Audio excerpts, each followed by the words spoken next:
பள்ளிக்கட்டு சபரிமலைக்கு கல்லும் முள்ளும் காலிக்கு மெத்தை சுவாமியே ஐயப்போ ஐயப்போ சுவாமியே.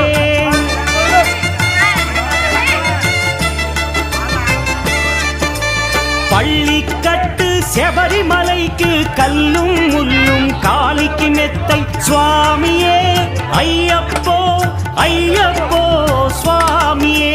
నెయ్యాభిషేకం చేయండి హారతులిచ్చి కొలవండి ఇరుముడి స్వామికి భక్తిగా ఇచ్చి వేదన తీరగ వేడండి అయ్యప్పను కని పిలవండి స్వామియే అయ్యప్పో అయ్యప్పో స్వామియే.